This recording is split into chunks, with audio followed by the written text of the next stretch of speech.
ডাক্তারে বলেছে তোমাদের পেশেন্টের বাচ্চা ভালো নয়, চোখ ফুটেনি, আমরা বাচ্চা সিজার করে তুলে নিব। বাচ্চাকে থুই দেবো কাঁচের ঘরে 1 মাস, বাচ্চার মা থাকবে বাড়িতে 1 মাস। সেই পেশেন্টকে ছুটি দিল, সেই ছুটি নিয়ে বাড়ি চলে গেলাম। বাড়ি গিয়ে রাত 12টার সময় বাচ্চা আমাদের কী করে হলো? 12টার সময় নর্মালি হলো, আমরা ওইটা উত্তর চাই। প্রসূতির কাছে টাকা নিয়ে চিকিৎসা করার অভিযোগ উঠল কান্দি মহকুমা হাসপাতালে। এমনকি প্রসূতিকে মারধর করার অভিযোগ উঠেছে চিকিৎসকের বিরুদ্ধে। সোমবার সকালে এই ঘটনা কান্দি মহকুমা হাসপাতালের। পরে রোগীর পরিজন হাসপাতালে বিক্ষোভ দেখান। কান্দি থানার পুলিশ পৌঁছে পরিস্থিতি নিয়ন্ত্রণে আনে। ওই প্রসূতির বাড়ি বড়ুয়া থানার ভবানীনগর গ্রামে। পরিবারের লোকজন জানান, রবিবার 7 সকালে সন্তান প্রসব যন্ত্রণা নিয়ে হাসপাতালে আসেন প্রসূতি। এরপর হাসপাতাল কর্তৃপক্ষ বিকেলেই 4টেতে ছুটি দিয়ে দেয় তাকে। এরপর প্রসূতিকে নিয়ে বাড়ি ফিরলে রবিবার রাতেই বাড়িতে তিনি পুত্র সন্তান প্রসব করেন। এরপর সোমবার সকালে ফের প্রসূতিকে কান্দি মহকুমা হাসপাতালে আনা হয়। সেখানে কর্তব্যরত নার্স প্রসূতি পরিবারের কাছ থেকে 3000 টাকা আদায় করে বলে অভিযোগ। এমনকি এক চিকিৎসক প্রসূতিকে মারধরও করেন বলে দাবি। এরপর হাসপাতালের গেটের সামনে বিক্ষোভ দেখান পরিবারের লোকজন। হাসপাতালের সুপার রাজেশনাথ সাহা বিষয়টি খতিয়ে দেখছেন বলে জানিয়েছেন। ভর্তি করার পর ভর্তি করে আমরা অনেকক্ষণ থেকে চলে গেলাম। ডাক্তারে বলেছে তোমাদের পেশেন্টের বাচ্চা ভালো নয়, চোখ ফুটেনি, আমরা বাচ্চা সিজার করে তুলে নিব।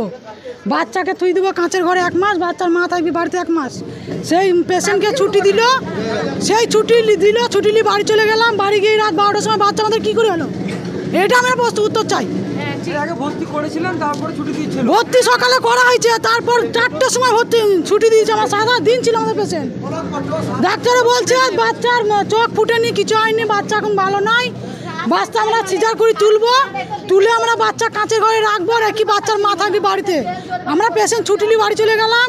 বাড়ি গিয়ে আমাদের পেশেন্টের বাচ্চা কী করে রাত 12টার সময় নর্মালি হলো, আমরা ওইটা উত্তর চাই। তারপরে ভর্তি করে এখানে এলাম।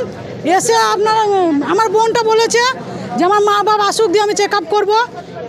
শুনেনি, এটা ওর নানি ছিল কাছে, আমাদের বাড়ির লোক এসে নানি এখানে চলে এসছে। ডাক্তারবাবুকে গলা টিপি ধরে মেরেছে। কেন মেরেছে ওটা আমরা প্রশ্ন করি। ওই তো বাচ্চার বলেছে তো দাঁড় কাটবে, নর্মালি তুই বাচ্চা হয়তো দাঁড় কেটে দরকারটা কি আমাদের, ওই জন্য আমাদের 3000 টাকা দিয়েছি। ডাক্তারের নামটা কি গো চাচা? সুমন্ত দত্ত। ম্যাডামগুলো ছিল ওখানে। একটা নার্স তো পালিয়ে গেছে, যে মেরেছে যে ধরেছিল আমার বোনকে, সে নার্সটা তো পালিয়ে গেছে। আমরা ডাক্তারকে মারবো? বাস, আমাদের ডাক্তারকে এনে দেন, ডাক্তারকে মারবো। ডাক্তারের শাস্তি চাই, শাস্তি না দিলে আমরা নিজে যা করা করে নেবো। হ্যাঁ, না থানা আমরা যাবো, গাইতে যাচ্ছি এখনই। পেশেন্টের নাম মতিয়ারা খাতুন। পেশেন্ট এর আগে অনেক পেশেন্টের লোকের সাথে হয়েছে, এবার আমার বাড়ির লোকের সাথে হলো। ভর্তি করার বাদে আমরা 4টা পর্যন্ত অপেক্ষা করি। ডাক্তারবাবু বলে যে তোমরা রুগী যদি বাচ্চা যদি নিতে চাও তাহলে রুগী বাঁচবে না, আর রুগী 1 মাস আগে থেকে তুলছি, বাচ্চা বাঁচবে না, তোমরা রুগীর রিস্ক নেবো না। তো আমরা বাচ্চার ছুটি নিয়ে চলে যাই বাড়ি যাওয়া বাদে আবার পিন শুরু হয়ে যায় 10টার সময়। 10টা থেকে আমরা ইমার্জেন্সি ফোন করি 102-এ, কিন্তু 102-এ কোনো সময় গাড়ি পাইনি। গাড়ি বারবার বলেছি গাড়ি দেয়নি। গাড়ি কিন্তু এখানে দাঁড়িয়ে থাকে, গাড়ি আমাদেরকে দেয় না। আমরা গরিব মানুষ বলে গাড়ি দেয় না। এবার এসে এখানে ভর্তি হলাম। ভর্তি হওয়া বাদে সঙ্গে সঙ্গে আবার নিয়ে এলাম মেয়েকে, বাচ্চা হয়ে গেছে, নারী সহ নিয়ে এসেছি এখানে।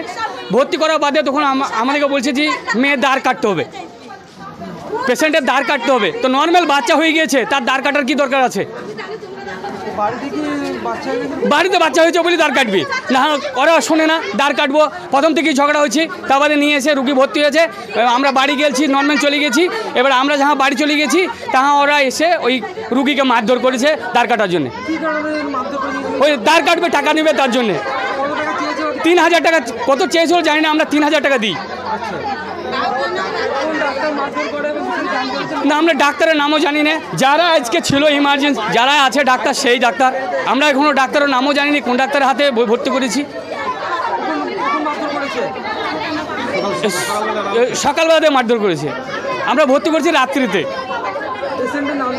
মতিয়ারা খাতুন, গ্রাম ভবানীনগর, থানা বড়ুয়া।